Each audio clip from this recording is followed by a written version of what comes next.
Hello everyone and welcome back to our English classes. Continuemos entonces con el uso de las WH questions en Simple Past con los verbos comunes. En esta ocasión vamos a revisar la pregunta when. When, no where.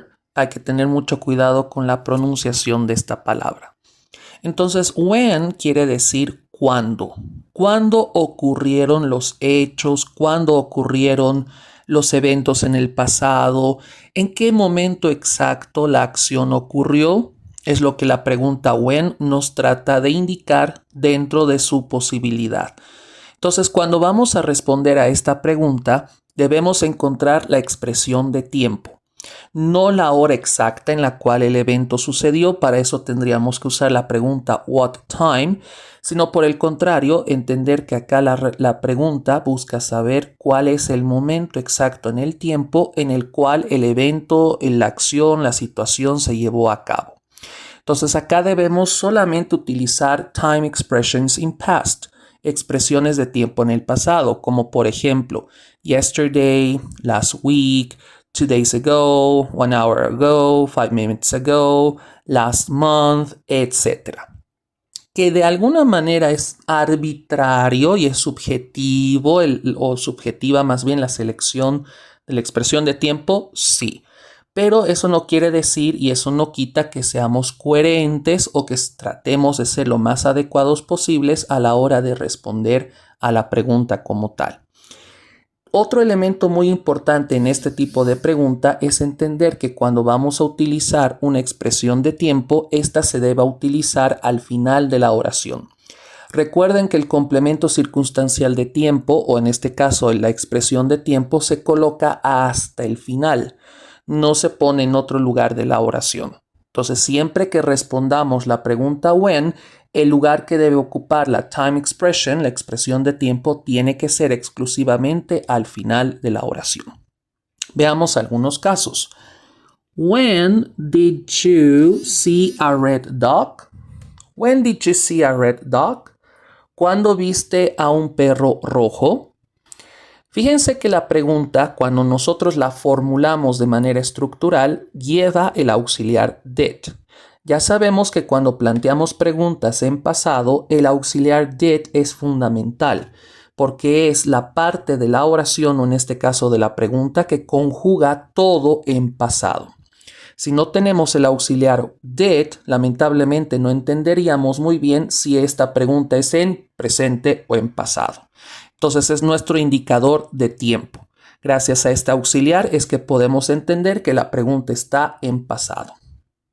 Ahora, para responder, 3 cosas fundamentales. Número 1, ¿quién va a responder? La pregunta es para mí, entonces la respondo yo.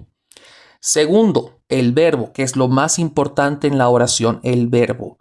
¿El verbo es regular o irregular?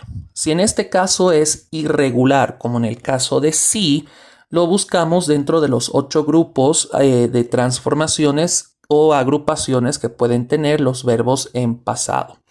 Eso quiere decir que en el caso de sí lo vamos a ubicar en el último grupo de los verbos que son totalmente irregulares, que no tienen una manera de conjugarse a partir de reglas o de trucos o de estrategias.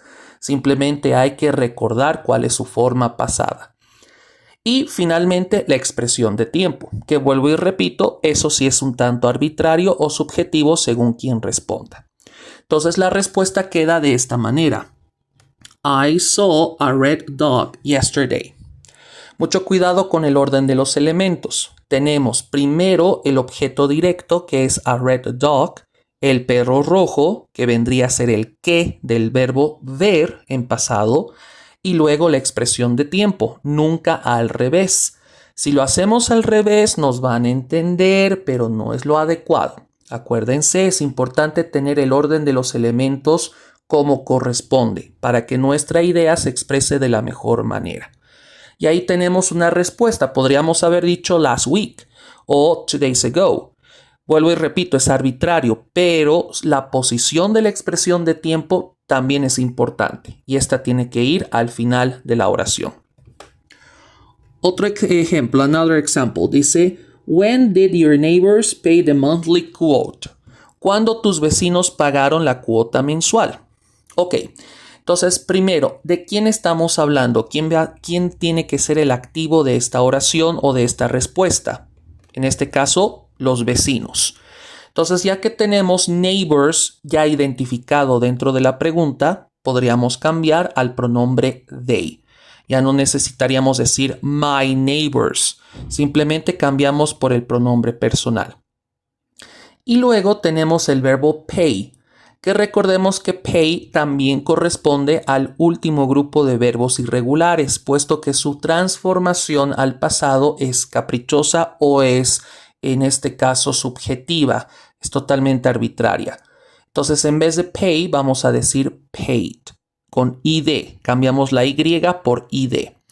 Y al final de toda la oración que estamos elaborando, colocaremos la expresión de tiempo que mejor nos convenga o quizás la que sea más adecuada. Entonces diremos, they paid the monthly quote 2 hours or 5 hours ago, o last week, o yesterday morning, o the day before yesterday. Entonces, la expresión de tiempo, vuelvo y repito, es arbitraria, sale de nuestra cabeza. Pero tampoco tenemos que ser tan incoherentes. Esto mucho tiene que ver con la pregunta. La pregunta ya nos está dando cierto elemento, cierta pista, cierto indicio de cómo debemos responder. Obviamente una cuota mensual quizás se puede pagar en el mes, se puede pagar horas atrás, minutos atrás, ayer, pero hay otros casos en los cuales no todas las expresiones de tiempo son adecuadas. Por eso es muy importante, como siempre recalcamos en clase, que las expresiones de tiempo se deben adaptar a la oración y no la oración a las expresiones de tiempo. Es decir, en el caso de la pregunta when, debo primero analizar la pregunta y luego que entienda de qué se trata la pregunta, voy a poder responder adecuadamente. Si no sé ni siquiera qué cosa es pay o qué cosa es monthly quote, poco voy a poder responder. Entonces, todos esos elementos juegan a la hora o estén en juego a la hora de responder. No solamente es colocar last week y ya está, con eso me salvé. O 5 hours ago. No, debemos usar una oración completa con subject, verb and complement. Y en el cual, en este complemento, coloquemos la expresión de tiempo que sea más adecuada. So, that's all. I hope that lesson was helping you. Espero que esta lección les haya ayudado mucho y esperamos en una próxima oportunidad hablar más sobre el simple past. See you later.